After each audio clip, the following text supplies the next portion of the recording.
شفتش اللي النحات التالت عمله ولا سلسلة التالت. لا حول ولا قوة إلا بالله. ازاي يا صديقي ما تعرفش ان النحات التالت وسلسلة التالت؟ قبل ما نقولهم نبدأ حصتنا. السلام عليكم ورحمة الله وبركاته طلاب الصف الأول الثانوي. إن شاء الله النهارده هنشرح مع بعض درس الحياة الاقتصادية في مصر. يعني أنا هاخدك من إيدك كده ننزل نعيش شوية مع المصريين، نعرف كانوا بيتاجروا إزاي وبيصنعوا إزاي وبيزرعوا إزاي، تعرف الحياة بتاعتهم. تمام؟ بس مش هنعرف كانوا عايشين إزاي، إحنا هنتكلم على الاقتصاد بس. زي الفل؟ يلا يا باشا. طيب ربنا سبحانه وتعالى بدأ ان هو يمنح الدول شويه مقومات كده تخليها انها تعمل حضاره. عرفنا كل حضاره ليها شويه مقومات عشان تتعامل. طيب فربنا سبحانه وتعالى هيدي مصر شويه مقومات اقتصاديه نعرف منذ فجر التاريخ قيام الحياه الاقتصاديه. تمام؟ زي الفل. ايه يا مستر المقومات الاقتصاديه اللي هتخلي الصناعه والتجاره والزراعه عندنا في مصر كويسه؟ قال لك ثلاث حاجات. اول حاجه احنا عندنا نهر ايه؟ نهر النيل. فنهر النيل ده يبدا يعمل لنا تنميه اقتصاديه. مستر نهر النيل ده يساعدني في ايه؟ في الزراعه قلب المستر. طيب بعد كده قال لك ربنا سبحانه وتعالى وهب مصر الاحجار والمعادن، وعرفنا الدرس اللي فات ان الاحجار والمعادن مهمه لان المصري القديم يستخدمها في الحياه اليوميه. طيب فالاحجار والمعادن هتبدا تدخل في مجال الصناعه، نعمل بيها شويه فنون، نعمل بيها عماره. طيب موقع مصر المتميز بقى عندنا بحرين احمر ومتوسط. طيب السواحل البحريه ده هتعمل لنا ايه يا مستر؟ احنا عرفنا ان الموقع بيعمل تواصل، يبقى التواصل يعني تجاره، يبقى الموقع والسواحل هتؤدي الى نشاط التجاره. تمام؟ طيب احنا النهارده باذن الله الدرس طول على حضرتك فهنقسمه لك لحصتين. الاول الزراعه. طيب الانسان المصري كان بيشوف ان الارض الزراعيه هي اساس رخاء البلاد، فبيهتم جدا بالارض الزراعيه وبيدافع عن الارض الزراعيه ومرتبط بالارض الزراعيه. ليه يا عم؟ قال لك لان هي اهم مصادر دخله. فالمصري القديم منذ بدايه التاريخ هيعتبر ان الارض الزراعيه هي الوطن. الارض الزراعيه هي ايه؟ الوطن. وكان بيشوف ان الوطن بتاعه اللي هو الارض الزراعيه ده خير الاوطان في الكوكب. حلوه يا باشا؟ حلوه يا باشا. طيب نعرف النهارده الاول المحاصيل الزراعيه كانت عباره عن ايه؟ قال لك تعالى لي واحده واحده كده. انت عندك معلش يعني وجعاني مش عارف ايه اللي دخل في عيني، يا لهوي عليا، ولا اي حاجه. طيب المحاصيل الزراعيه في مصر زي ما انت شايف محاصيل متعدده، بس احنا نعرف منهم كذا حاجه بس كده انت المطالب تحفظهم. الاول قال لك الانسان المصري كان بيحقق حاجه اسمها الاكتفاء الذاتي. اكتفاء ذاتي يا مستر؟ ما عدا في فتره الكوارث. يعني لو حصل فيضان، الفيضان ده لما بيقل ما بنعرفش نزرع، فاحنا بنستنى الفيضان يجي عشان يزرع لنا الارض. طب في ما فيش ميه، ما فيش زراعه، بدات فتره اسمها فتره ايه؟ كارثه. فلو في كارثه ما فيش اكل. طيب انت هتزرع ايه؟ قال لك انا هزرع الحبوب مهمه جدا جدا جدا جدا جدا. زي ايه؟ قال لك زي القمح والشعير. مستر ده اهم حاجه ليا القمح والشعير، ينفع اعيش من غير عيش؟ لا مفيش الكلام ده. طيب ينفع اعيش من غير جبنه؟ انما من غير عيش لا ما ينفعش. يبقى انت اهم حاجه عندك هي القمح والشعير اللي بيطلع منهم الدقيق. فالمصري القديم هيحافظ على ايه؟ الحبوب. طيب لو اجت بقى فتره الكوارث، فيجي عندنا الملك في يوم يقوم يقول لك اني ارى 7 بقرات سمان ياكلهن 7 عجاف و7 سنبلات خضر واخرى يابسات. ايه الكلام ده؟ قال لك يعني انت جاي عندك 7 سنين خير و7 سنين جفاف. مين اللي موجود هنا؟ قال لك سيدنا يوسف عليه السلام. قصه سيدنا يوسف. طيب فسيدنا يوسف كان في السجن فيبداوا يطلعوه عشان يقولوا له فسر الحلم. سيدنا يوسف عليه السلام يفسر الحلم ويقول لهم ان انا عندي الحل. ايه الحل؟ تعالى كده نروح للسبوره عشان تبقى انت فاهم. بص احنا هنعمل بناء مخروط الشكل. تمام؟ والبناء المخروطي ده ليه باب من هنا وليه عايزين نمسحها جزء صغير اهو. طيب وهنا كده فتحه وهنا كده باب. طيب مستر ايه ده؟ قال لك ده بناء مخروطي اسمه صومعه، اللي هي الجمع بتاعها صوامع. طيب ايه اللي بيحصل في البناء اللي انت شايفه؟ قال لك في هنا سلم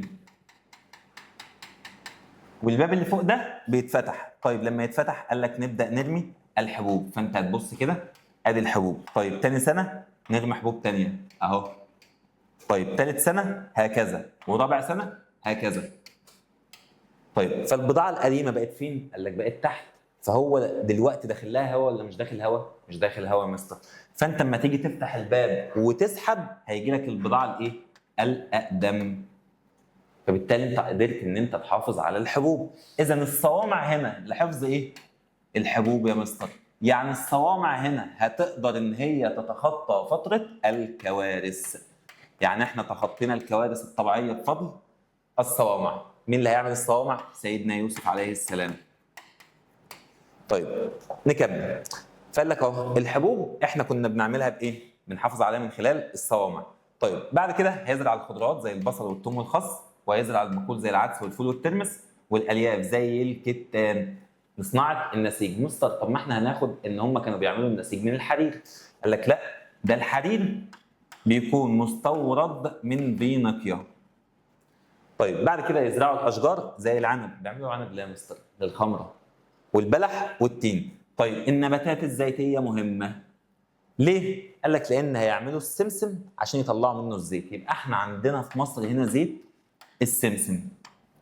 طيب وزيت الزيتون يا مستر؟ قال لك بنستورده. يبقى انت عندك الزيت محلي ومستورد موجود عندك في مصر وبتستورده.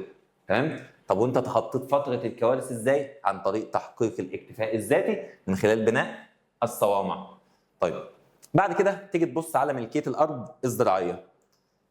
نروح لملكيه الارض الزراعيه برضه على الشاشه. ماشي، تيجي تبص على الملكيه. قال لك الملكيه هنا ملكيه عامه. يعني ايه يا مستر ملكيه عامه؟ قال لك يعني كل اراضي الدوله ملك للفرعون. كل الاراضي ملك لمين؟ للفرعون. فالملكيه هنا بتتسمى باسم ملكيه عامه. يعني حاجه حلوه ولا وحشه؟ قال لك وحشه يا مستر، مفيش عدل. كل الاراضي ملك لمين؟ للفرعون. يعني كده الفرعون ده ما بيطبقش العداله. طيب يجي الفرعون يقول لك انا اقدر ادي ارض الناس وارض الناس. طيب انت تعرف تدي ارض لمين وارض لمين؟ قال لك اعرف ادي ارض للجنود والموظفين، فبسميها اراضي هدايا. اللي لها اسم تاني اراضي الهبات. طيب فيروح له الكاهن يقول له لو سمحت يا عم الفرعون انا مش لاقي اصرف، انا عايز مرتب. يقول له انت مش هتاخد مرتب، امال انت هتاخد ايه؟ انت هتاخد قطعه ارض. فالارض دي بتتسمى اراضي الاوقاف. طيب اراضي الاوقاف ديت ليه؟ قال لك عشان تصرف على الكهنه والمعابد. يعني هنا عشان تصرف على المعابد يعني اراضي دينيه. يبقى انت كده الفرعون يقدر يدي اراضي هبات لمين؟ جنود موظفين. طب اشمعنى بتدي الاراضي دي للجنود والموظفين؟ قال لك تقديرا لجهودهم. يعني الناس ديت الجهود بتاعتها كويسه فاحنا بنقدر ايه؟ جهودهم. طيب بس كده؟ قال لك لا، ولما اقدر جهودهم يبقى انا بضمن ولائهم. طيب فتيجي تبص تلاقي الملكيه في مصر كلها ملك لمين؟ للفرعون. والفلاحين هنا بيزرعوها وبيسلموا جزء لمين يا مستر؟ للفرعون. طب الجزء ده بيتسلم كانه ايه؟ قال لك بيتسلم كانه ضرايب. يبقى الفلاح بيدفع ضرايب؟ اه بيدفع ضرايب. بيدفع فلوس؟ لا يا مستر، مصر لم تعرف العمله، يعني بيدفع جزء من المحصول. الله ينور عليك. فانت عندك كده الملكيه كامله عامه، انما في ملكيه خاصه وملكيه اوقاف اللي احنا لسه قايلينها. الملكيه الخاصه لمين؟ قال لك الفرعون بيديها هديه للجنود المخلصين وكبار الموظفين. مستر طب هو الفرعون ده لو مات الارض تفضل بتاعت كبار الجنود والموظفين؟ اه. طب لو كبار الموظفين ماتوا ينفع يورثوا الارض؟ اه. يعني الملكيه هنا ملكيه دائمه. بالظبط. يبقى كده دي ملكيه دائمه لانهم ليهم الحق في توريثها. طيب نيجي بقى نشوف تاني حاجه. قال لك الفرعون بيدي اراضي للاوقاف، يعني اراضي تنفق على المقابر والمعابد. طيب نيجي نبص، هي الدولة المفروض تطور الزراعة ولا ما تطورهاش؟ قال لك لا، لازم الدولة تطور الزراعة. طيب الدولة بقى هتعمل ايه في التنمية الزراعية؟ قال لك والله احنا هنعمل تنمية زراعية خاصة في الدولة الوسطى. يعني مين اللي هيعمل عندك اهتمام بالأرض الزراعية؟ ملوك الدولة الوسطى. ازاي يا مستر؟ قال لك هيعملوا مشروعات للري. تمام؟ زي سد اللاهون اللي احنا هناخده النهارده، وهيعملوا سدود للحد من اثار الفيضان اللي اهو سد ايه؟ اللاهون، وهيزودوا مساحه الاراضي الزراعيه. يعني يا مستر ده كده توسع افقي. يبقى الناس دي عملت مشاريع للري وعملت سدود زي سد اللاهون هناخده حالا، وعملوا زياده مساحه الاراضي الزراعيه يعني توسع افقي. طيب فتيجي تبص تلاقي ان هم بداوا يعملوا اداره لمواجهه الازمه. مستر انا مش لسه قايل الكلمه دي من شويه لما قلنا هنبني الصوامع؟ الله ينور عليك. طيب عملوا ايه بقى؟ قال لك عملوا اداره مسح الاراضي. مسح الاراضي يعني هيمسحوا الاراضي؟ قال لك لا، افهم، مسح جاي من كلمه مساحه، يعني هنا هقيس ايه؟ الارض، يعني مساحه الارض. طيب بعد ما اعمل اداره مساحه الارض اروح اعمل اداره للري. طيب الاداره دي او دي او دي او دي كل واحده في كل اقليم، يعني مصر فيها 42 اقليم يعني في 42 اداره. طيب نعمل اداره للري، ونعمل اداره اسمها الاداره المحليه في الاقليم، ونعمل بقى الاداره اللي تختص بالزراعه اسمها اداره الزراعه. طيب بعد كده عرفنا قصه سيدنا يوسف وقلناها، نيجي لسد اللاهون. قال لك دلوقتي يا عم الحاج نروح لسد اللاهون هناك. انت عندك سد نكتب تاني اللاهون. مستر مين اللي عمل سد اللاهون ده؟ وانا مش قلت لك انت ما تعرفش ان النحات الثالث لطخ؟ طيب سد اللاهون اللي هيعمله امن محات الثالث. طيب فنيجي نبص على جنب اهو، امن محات الثالث يلاقي نهر النيل كده بيجي عليه فيضان، الفيضان ده بيغرق الحته دي. مستر انا في سنه ثالثه اعدادي او ثانيه اعدادي كنت اخد الحته دي اسمها منخفض الفيوم. يعني كده منخفض الفيوم ماله؟ بيغرق. طب مين اللي يبدا يهتم بالكلام ده؟ امن محات الثالث. فيقول لك هي الميه دي بتدخل لمنخفض الفيوم ازاي؟ قال لك عن طريق حته هنا مش عايزك تعرفها اسمها ترعه بحر يوسف. فالميه بتدخل عن طريق ترعه بحر يوسف. فمن محات التالت يقول لك طب ما احنا لو وقفنا الميه دي كده وعملنا سد نقدر نزرع منخفض ايه؟ الفيوم. فيقرر ان محات التالت ان هو يعمل سد اسمه سد ايه؟ اللاهون. طيب فسد اللاهون اسف يعمل لك زراعه 27,000 فدان. مستر هو ده كده توسع افقي ولا توسع راسي؟ قال لك مش ده ماشي على الارض كده؟ يبقى ده توسع افقي. توسع ايه؟ افقي. طب احنا لما نعمل ال 27,000 فدان دول مش احنا محتاجين ناس تعيش في المكان؟ قال لك يبقى احنا هنعمل مساكن. يبقى الراجل ده اهتم بالعمران. يا مستر يبقى عمل توسع افقي وتوسع راسي، الله ينور عليك. طب هو هيعمل بقى مساكن فين؟ قال لك حول البحيره اللي موجوده هنا دي اللي اسمها بحيره موريس. يبقى كده تم انشاء المساكن حول بحيره اسمها بحيره موريس. زرع كام فدان؟ 27,000 فدان. فنيجي نبص نلاقي ان الحاج امن محات الثالث بدا ان هو يعمل سد اللاهون عند مدخل ايه؟ الفيوم، قريبه من قريه اسمها قريه اللاهون، يعني هو كده سمى السد على اسم القريه. مستر انا مش فاكر السد كان فين؟ في شرق الوادي ولا في غرب الوادي؟ يا باشا احنا قلنا هنا، يبقى هنا ايه؟ الغرب. مش عارف اتجاهات؟ نقول لك الاتجاهات. طيب بعد كده السد ده هيخزن ميه الفيضان للاستفاده منها عند ايه؟ الحاجه. طب السد ده دائم ولا سنوي؟ قال لك سد سنوي. يعني هو لازم يتملى كل سنه ويتفضى كل سنه. يعني الاختلاف بينه وبين السد العالي ان السد العالي تخزين دائم وده تخزين سنوي، بس التشابه بينه وبين السد العالي ان هم بيحموا من خطر الفيضان. زي الفل زي الفل. طيب سد اللاهون زرع عندك كام؟ 27,000 فدان وقلنا ده توسع افقي، وهنعمل مدن حول بحيره اسمها بحيره موريس وده توسع راسي. طيب تيجي تبص الحيوان. قال لك الارض الزراعيه او الفلاح بيرتبط بتربيه الحيوان، صح؟ يا مستر صح. تلاقي ايه؟ فلاح عنده حمارتين، بقرتين، معزتين، فرختين، بطتين. ده اللي احنا هناخده. قال لك الفلاح ده هيبدا ان هو يربي الحيوان، ولكن الثروه الحيوانيه في الدلتا. الثروه الحيوانيه فين؟ في الدلتا. يعني الثروه الحيوانيه موجوده في الوجه البحري او موجوده في شمال مصر. ايه السبب بما تفسر؟ قال لك بسبب وجود المراعي الطبيعيه. وجود المراعي ايه؟ الطبيعيه. طيب قال لك هنا الفلاح كان بيرعى الماشيه وخاصه شويه رعاه محترفين. مستر فين الرعاه المحترفين دول؟ في الشمال يا باشا، ما هي الثروه الحيوانيه فين؟ في الدلتا، يبقى الرعاه المحترفين في الدلتا. طيب اشهر الحيوانات قال لك البقر اللي كانت بتحتل مكانه خاصه عند المصري القديم، وكان بيعبد البقره او بيقدس البقره، بلاش بيعبدها. طيب هو كان مسمي البقره ايه؟ قال لك حتحور. ايه؟ حتحور. يبقى البقره دي كان اسمها حتحور. طيب تاني حاجه الاغنام ثلاثه، الماعز مش عايزهم، والطيور زي البط والوز والدجاج مش عايزهم. امال يا مستر انت عايز ايه؟ قال لك انا عايز النحل. يبقى الراجل دوت كان بيتميز بالتقدم من خلال تربيه ايه؟ النحل يا مستر. تمام؟ طيب بعد كده ليه بقى المصري القديم بيربي الحيوانات؟ قال لك عشان يستفيد من الحيوان في اعمال الزراعه والنقل. بيحمل على الحيوان ويقول له يلا يا حمار، يروح ماشي نقل الحاجه، يبقى كده بيستفيد بيه في اعمال الزراعه واعمال النقل. زائد ان هو من ثالثه اعدادي يا باشا ينتفع بصوفها وشعرها واوبارها وجلودها ولحومها.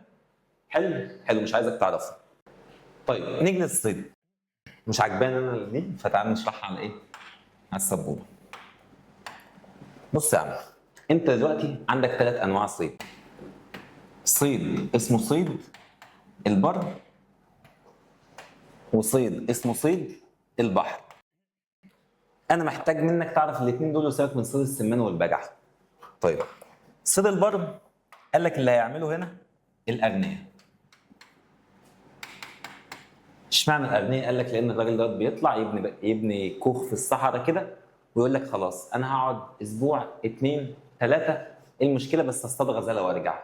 اصطاد غزاله وايه؟ وهرجع. يبقى هنا اللي بيعمل الصيد دوت مين؟ الاغنياء. طب مين اللي هيصطاد سمك من البر او البحر او النهر اهو، او النهر؟ قال لك دلوقتي اللي هيصطاد من هنا الطبقه الفقيره. مستر طب ما كده طبقه غنيه وطبقه فقيره، يبقى الصيد ده فيه تقسيم طبقي. الله ينور. فبالتالي التقسيم الطبقي اللي انت شايفه ده، لان صيد البر بيتم من خلال الاغنياء وصيد البحر بيتم من خلال الطبقه الفقيره. مستر طب اشمعنى الاغنياء بيطلعوا يصطادوا صيد البر؟ قال لك لان هو بياخد الاسره ويطلع يعمل بيهم حاجه اسمها ترفيه. يعني هنا الصيد ده صيد ترفيهي، لان واحد غني طلع يتفسح فبياخد الاسره معاه. طب وهو راجع يا مستر بيجيب ايه؟ قال لك بيجيب زهره اسمها زهره اللوتس. طيب الطبقه الفقيره بقى قال لك ده هي بتعملها كده الهدف اقتصادي. ايه هو الهدف الاقتصادي؟ قال لك كسب المال. طب مستر ما هو ممكن يطلع يصطاد غزاله ويبيعها للاغنياء. قال لك لا، لان الراجل دوت طالع عشان يصطاد، هو محتاج ولا طالع يعمل ترفيه؟ قال لك طالع يعمل ترفيه. صح يا مستر. يبقى هو مش محتاج ان هو يشتري الغزاله، هو طالع يرفه عن نفسه، فيروح يقعد اسبوع في الصحراء يصطاد ايه؟ غزاله او اسد او نمر. يعني هنا الصيد ده بالنسبه للطبقه الفقيره مجدي ولا غير مجدي؟ قال لك بالنسبه للطبقه الفقيره فهو صيد غير مجدي. فعشان كده الطبقه الفقيره بتتجه الى صيد النهر او الصيد المائي عموما. تيجي تبص اهو، يقول لك كنا بنصطاد الحيوانات من الصحراء زي الغزلان والاسود، ولم يهتم المصري القديم بها لانها ليست وسيله لكسب المال، بل كانت رياضه. بل كانت ايه؟ رياضه. طيب وصيد الطيور قال لك بيصطادوا السمان والطيور والبجع، ودي ما بتحتاجش مجهود. تمام؟ طيب صيد الاسماك قال لك ده المصدر الاساسي للغذاء. يعني زي المدن الساحليه كده اللي قاعد في بورسعيد او اسكندريه او دمياط مثلا، فالناس معظم اكلها ايه؟ سمك. فمصر زمان كان معظم اكلهم ايه؟ السمك، فالسمك يمثل وجبه اساسيه، فبالتالي انت هتكسب منه فلوس ولا مش هتكسب؟ قال لك هيكسب. تمام؟ فكان بيصطاد منين؟ قال لك من النيل او الترع او البحيرات او المستنقعات. تمام؟ المستنقعات. ماشي. يبقى احنا كده خلصنا الزراعه وخلصنا الصيد. ناقصنا يا مستر؟ ناقصنا الصناعه والتجاره. باذن الله حصه صناعه حصه تجاره. تمام؟ اشوفكم الحصه الجايه باذن الله. ما تبقاش طول عليك، الفيديو صغير قصير جميل، الشريحه عندك جنب الفيديو. استناكم الحصه الجايه. مع السلامه.